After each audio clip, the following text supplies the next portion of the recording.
Domplex. Foz do Tejo, Forte de São Lourenço, Farol do Bugio. Tão perto e tão longe.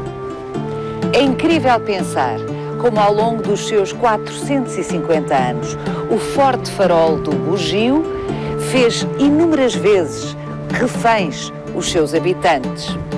A Barra do Tejo é muito mais bravia do que aparenta e por isso esta construção é um caso singular na história universal da engenharia militar. A ideia de construir um forte na Barra do Tejo data de 1571. O Forte de São Lourenço, na chamada Cabeça Seca da Foz do Tejo, com o tempo passou a ser conhecido como Bugio.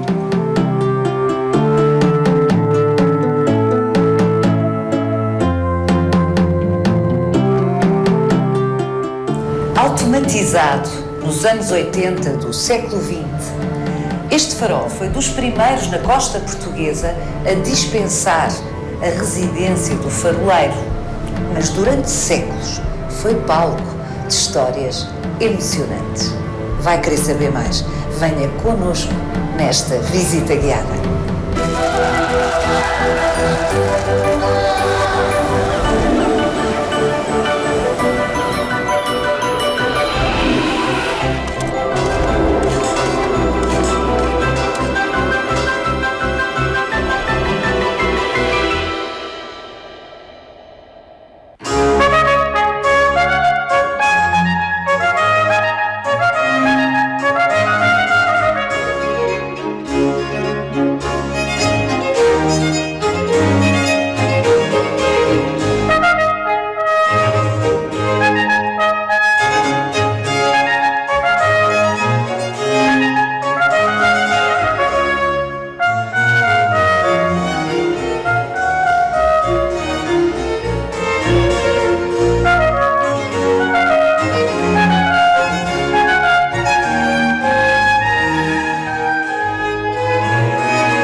Joaquim Boissa, há 50 anos, mais ou menos, um dos seus tios, faroleiro, teve que ser evacuado aqui do Bugio, deste forte farol, de helicóptero. É verdade. Ele e mais dois faroleiros que na altura estavam aqui a cumprir serviço, não é? Portanto, o mar não tinha permitido a sua rendição, que se faria 4 em 4 dias, mas já cá estavam há 29 dias. Já se tinham, 29 dias? 29 dias. Já se tinham esgotado as provisões. O mar continuava a não deixar fazer a rendição e, portanto, tiveram que ser rendidos de helicóptero. Sim, uma experiência, de facto, incrível, impressionante, que na altura, claro, a família toda seguiu de perto, porque eles foram retirados, como disse, de helicóptero. Uma manobra relativamente difícil, porque estava muito vento, continuava temporal, mas conseguiu-se. Primeiro foram os 3 faroleiros que iriam render os que aqui estavam, é que desceram. O farol não podia ficar sem ninguém, claro, e só depois é que foram içados. Foram içados os 3 faroleiros, incluindo o meu tio. É importante sublinhar, logo no início desta conversa, que o Joaquim Boissa é filho, neto dos 2 lados, pai e mãe, e bisneto de faroleiros. É um historiador que tem investigado imenso nesta área e publicado imenso nesta área. É uma espécie de família cozida com os faróis portugueses há muitas gerações. São várias as famílias de faroleiros, isto é, podemos chamar-lhes quase genealogias, não é? No meu caso, elas recuam aos bisavós, ao bisavô. E depois aos avós, aos tios, etc. Sendo os faróis quase um microcosmos, também eram microcosmos amorosos, passo o termo. E, portanto, muitas das vezes as famílias cruzavam-se também entre si. E, portanto, ampliavam essa rede familiar. Sendo que tanto o meu pai como 2 tios meus fizeram serviço aqui no farol no Bugio. No Bugio. E, ao que sei, o Joaquim, pequenino, entre os 6 e os 8 anos, passava aqui férias. Sim, era um local de eleição. Eu estava sempre... Mas que privilégio! De certa forma foi um privilégio. Mas é um privilégio que não se tem consciência disso, como é óbvio, né? Portanto, eu era criança, o meu irmão um pouco mais velho, os meus primos, que vinham para aqui também connosco.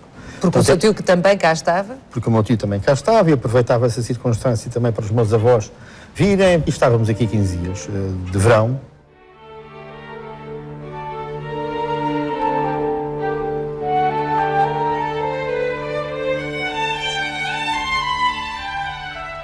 Está a ver, Paulo, este era o quarto do meu pai.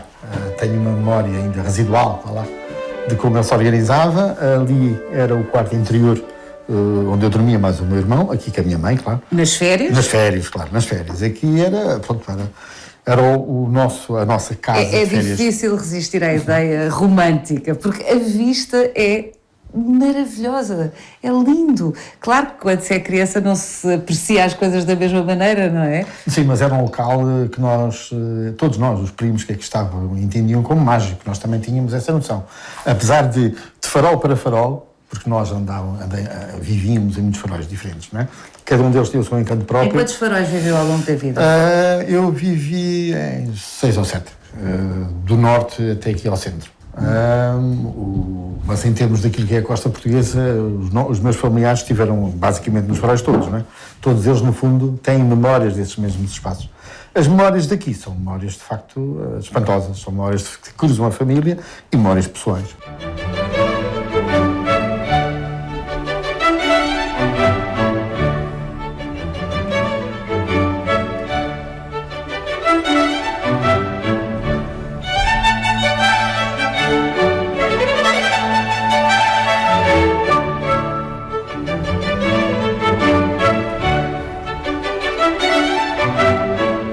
Joaquim, ouvi-lo e imaginar essa vida aqui é estranho hoje quando estamos num espaço que não é habitado há 34 anos. Isso é importante também ter presente. Era importante que a direção de faróis, na altura, encontrasse soluções técnicas para que, de facto, não se exigisse a presença aqui de faroleiros, não é? Isso por um lado.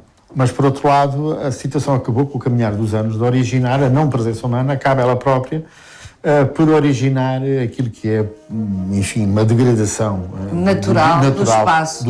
Sobretudo, volto a sublinhar, num espaço distante de terra, como é o caso, porque a esmagadora maioria dos faróis estão próximo, de alguma forma, da urbanidade.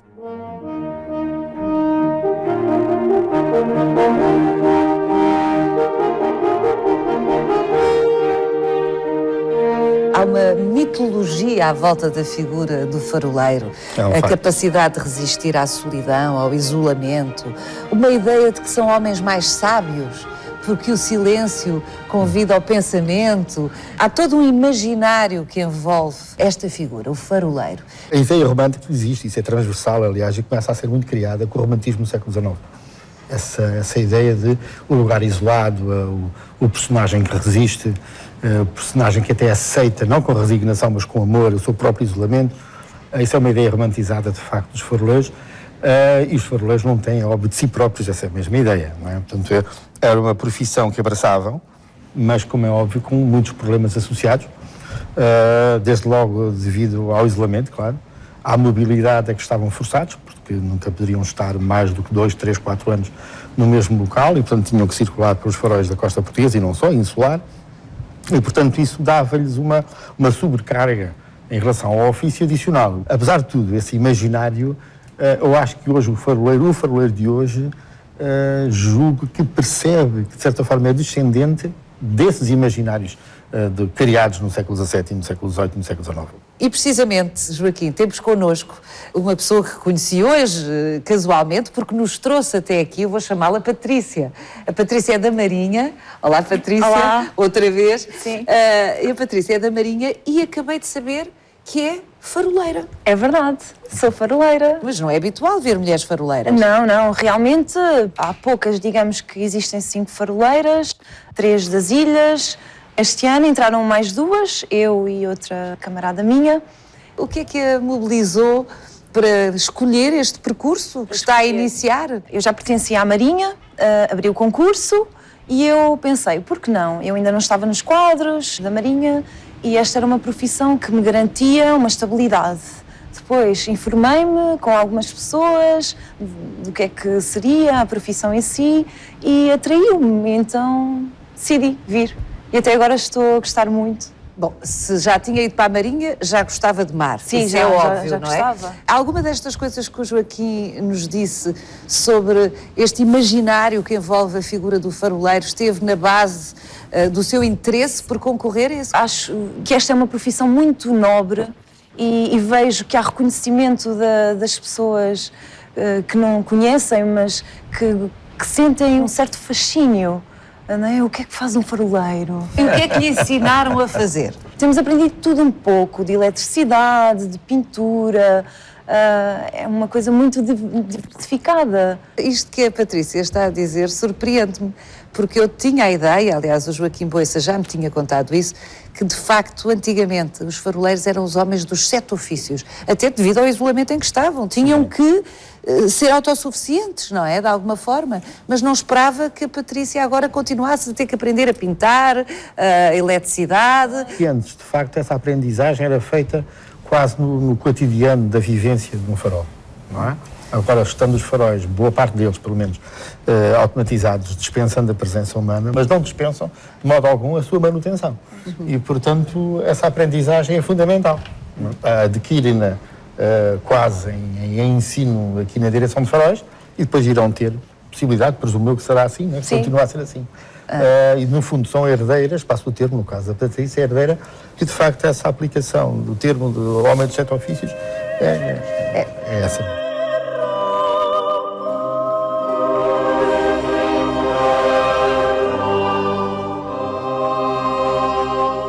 Fátima Barros, que pena esta capela estar neste estado de degradação.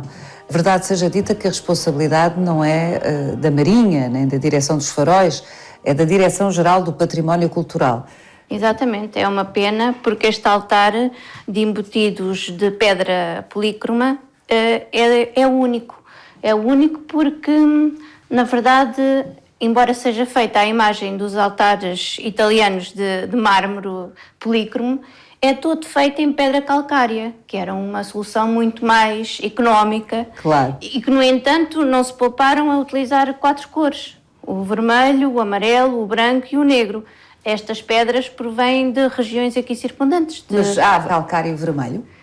Há calcário vermelho, embora neste caso temos também aqui uma outra característica única, que foi a de haver tingimento, portanto colorirem a pedra em algumas zonas que seriam mais fáceis de tingir, de vermelho, em que se utilizava sangue de dragão.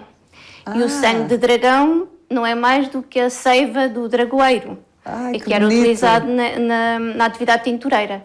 Este altar, tal como o forte, é dedicado a São Lourenço. E temos aqui, precisamente, a grelha de São Lourenço, porque era um mártir romano que morreu queimado na grelha. E também sabemos que o São Lourenço era de particular defunção de Dom Filipe I. Já vamos com o Joaquim Boissa falar, os três, sobre a história da construção deste forte, que é uma história notabilíssima.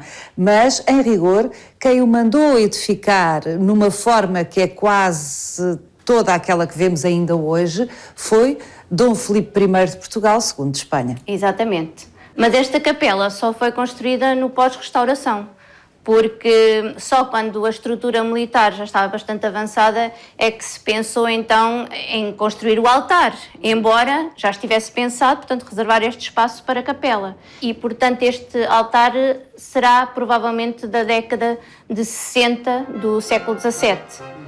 1660, por aí. Exato.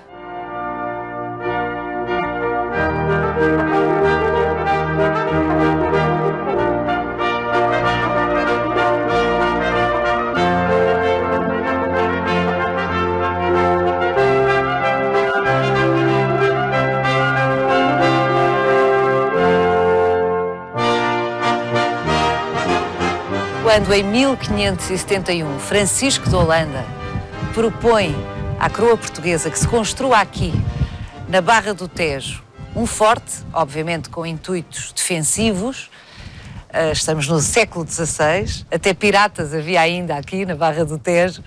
Havia condições naturais, diferentes daquelas que observamos hoje, que facilitariam esse projeto. Estamos num local, hoje, que era a ponta, a extremidade de um extensíssimo banco de areia, que no fundo foi integrando uma acumulação gigantesca de areias ao longo de um processo de séculos. Origina o próprio nome, cabeça seca, era uma cabeça seca porque era um fenómeno natural de grande espessura temporal. Essa acumulação de areias favoreceu, como é óbvio, aquilo que era a imaginação de arquitetos e engenheiros militares de tentar defender Lisboa com a interação com a Fortaleza de São João da Barra. No fundo, tentava transpor-se para a zona da Barra do Tejo o sistema de Dom João II de fortificações afrontadas, Torre Belém, Torre Velha de Almada, e no fundo a seguir é São João da Barra, Fortaleza São Lourenço Bugio, não é? E o Francisco de Holanda foi o primeiro a, de uma forma, pelo menos daquilo que é conhecido, a formalizar essa mesma proposta. Mas era preciso averiguar se realmente se podia construir aqui, ou seja, se o fundo do rio não era demasiado profundo para se fazer um embasamento. Não se podia construir em areia, como é óbvio, não é? Portanto, tinha que se criar uma base sólida, e que foi isso que depois veio a suceder, mais tarde, para se poder construir na parte superior. E temos aqui depois o bugio, bem mais tarde, portanto, que já foi começado em 1590, com Dom Filipe I. E aí houve que regularizar a própria estrutura do leito. Isto é, houve que delimitar uma zona de construção, com estacaria, foi isso que se fez, não é? E depois, para tentar regularizar o leito, porque tinha que ser um leito regularizado, para depois por cima, passa o termo, depois de passar essa regularização, construir uma sapata, que essa sapata ainda é imersa, a seguir integrasse progressivamente a construção do forte. Quando se inicia a construção, segundo um projeto do Vicêncio Casale, ele estima 3 anos a construção, ao fim de 3 anos ainda estava a trabalhar nas fundações. E, portanto, E quanto tempo nos levou efetivamente a erguer aqui este forte? Bem, a construção efetiva só terminou por volta de 1657, já na restauração. Portanto, o Frei Vicêncio Casale, esse arquiteto italiano, no fundo fez o mais difícil, que foi ver se havia realmente condições, porque ele vem aqui com uma barcaça e com bate-estacas, que faz penetrar uma estaca com uma ponta de ferro até ao fundo do rio, para saber se realmente era possível construir. E depois de comprovado isso, surgiram dúvidas na corte madrilena se realmente a distância até São Julião permitia o cruzamento de fogos. Fez-se um ensaio balístico, portanto o artilheiro de São Julião fez disparar numa peça de artilharia e um dos projéteis aterrou no areal e outro passou mesmo no areal. Portanto estava comprovado que realmente se podiam cruzar fogos e do ponto de vista estratégico isto era muito importante, não é? Uma vez que as margens estavam tão afastadas que este é que era o ponto ideal para se construir aqui um forte.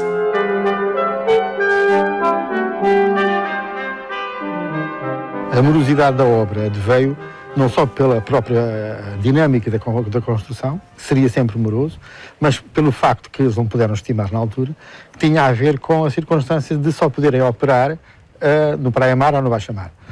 E depois também não era todo o ano, portanto era um processo sazonal. E o mar fazia e desfazia. E, portanto, esse processo foi um processo extremamente longo, complicado, também que deu asa a que outras ideias progressivamente fossem surgindo, não é?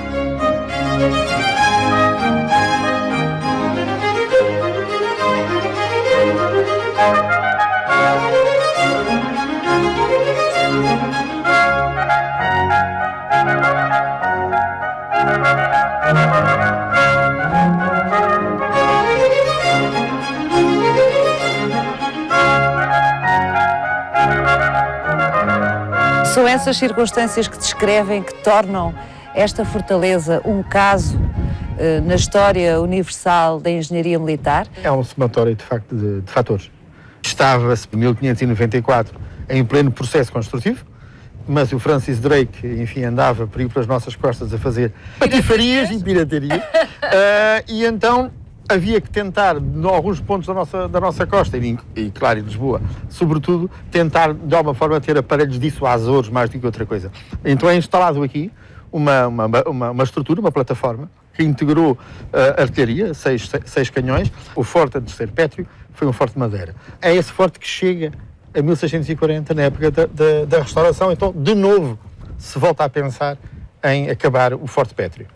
Com a condição de que fosse português o arquiteto que fosse nomeado para aqui. Tínhamos acabado de nos livrar dos espanhóis. Portanto, tinha que ser português o arquiteto. Sim, E foi. E foi. O decreto diz mesmo que deve ser português por questões de amor. Por questões de amor. À pátria. E por uma outra questão mais comezinha, passo o termo, porque certamente, como diz o decreto, oferiria menos dinheiro do que um arquiteto estrangeiro. Essa parte era escusada. A parte era escusada, mas enfim, vinculou o João Torriano ao projeto.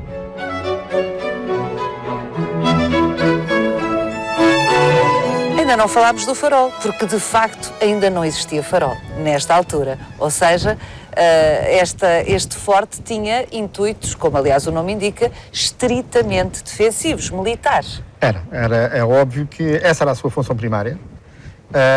Não conseguimos ainda balizar cronologicamente quando é que se equacionou construir uma torre, mas presumimos que no fundo a situação tornou-se quase óbvia.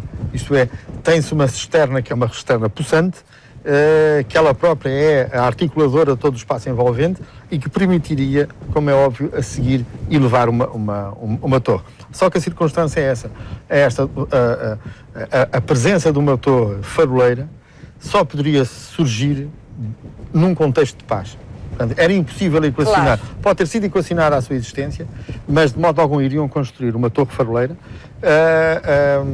aqui no Bugio, no contexto ainda da Guerra da Restauração. Portanto, terá sido eventualmente elevada nos anos 70, 80. Do século XVII. Do século XVII. Na última década do século XVII, este forte tinha a configuração mais ou menos que lhe conhecemos hoje, já com o farol e, portanto, em grande forma para acolher o impacto brutal do terremoto de 1755. Os efeitos podem ser dimensionados através também daquilo que foi o impacto do terremoto e do tsunami sequente aqui na Barra do Tejo e em algumas construções da linha de costa.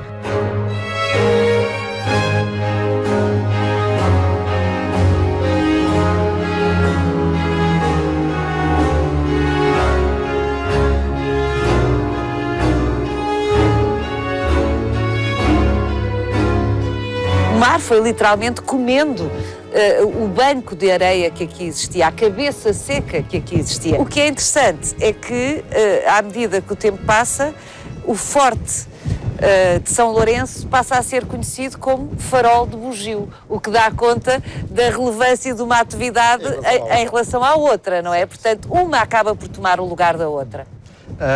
O Forte de São Lourenço da Cabeça Seca, do ponto de vista militar, continuou ativo até inícios do século XX. Em 1911, sensivelmente, é quando é retirado aquilo que é o estatuto de uma fortificação, perde valor militar e, a partir dessa data, deixa de ter guarnição e os faroleiros passam a ser os seus únicos ocupantes. Senhores. Os seus únicos senhores. E guardiões, apesar de tudo, de memórias. Porque eles continuaram, os faroleiros, a seguir aquilo que era a memória militar do forte, eles foram-na preservando enquanto foi possível.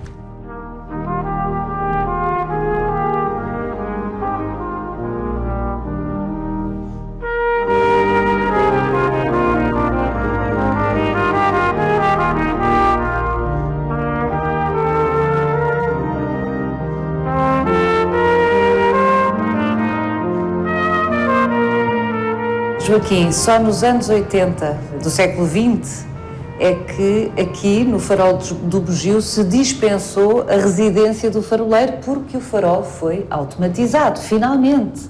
Para trás ficavam séculos de faroleiros residentes e de outras tecnologias, obviamente, quanto mais para trás, mais arcaicas. Os faróis foram palco, foram espaços de experimentação científica. E essa é uma dimensão habitualmente ignorada. Há um percurso evolutivo de natureza tecnológica que tem que ver com as fontes de alimentação de energia, por um lado, e por outro lado com os sistemas iluminantes. Aqui este farol, como todos os outros faróis, até meados do século XVIII, sensivelmente, 1758-59, tinham um funcionamento sazonal. Portanto, eles funcionavam entre outubro e março, porque eram os períodos da maior periodicidade navegacional. Nos outros meses dispensava-se, até então, dispensava-se o seu funcionamento. Depois, quando vai ser a navegação a vapor e aquilo que é a internacionalização do comércio marítimo, é que os faróis não só vão passar a funcionar todo o ano, como a navegação não podia estar à espera da luz solar para entrar nos portos. E, portanto, há essa conjugação de fatores que têm sempre a ver com a história tecnológica, é engraçado. Sempre. Também com a história tecnológica da navegação, como bem sublinha. Também. Exato. Porque aqui este farol, não temos uma ideia clara, uma ideia precisa de quando é que começou a funcionar, será anos 60, 70, 80 do século XVII, porque era a estrutura do forte, depois é que veio ter a torre do farol. E teve a presença de um faroleiro. Mas era um faroleiro que era um elemento estranho, nessa altura, numa guarnição militar. Nos anos 80, a Inglaterra, do século XX, tomou uma decisão extrema de, no fundo, extinguir o ofício de faroleiro. Hoje não há faroleiros na Inglaterra. Sério? Não há faroleiros. Por exemplo, na Austrália, existem técnicos e não faroleiros residentes. Posteriormente, houve o aumento fantástico da navegação desportiva, da pesca desportiva e aquilo que é o elemento humano presente num determinado local, que não é apenas um elemento que assegura o funcionamento, mas é um elemento vigilante que presta socorro, um primeiro elemento em caso de necessidade para quem navega. E quem navega sabe isto, é muito diferente estar a navegar uma costa automatizada, que dispensa em absoluta presença humana, ou uma costa que eventualmente automatizada tem a presença humana. Já é um ofício diferente, mantém muita herança do passado, mas de facto, ainda bem, em Portugal, como muitas outras nações marítimas, acabaram por decidir manter o ofício. Não há nada como ter uma pessoa do lado de lá, não é? Isso é verdade, isso é verdade.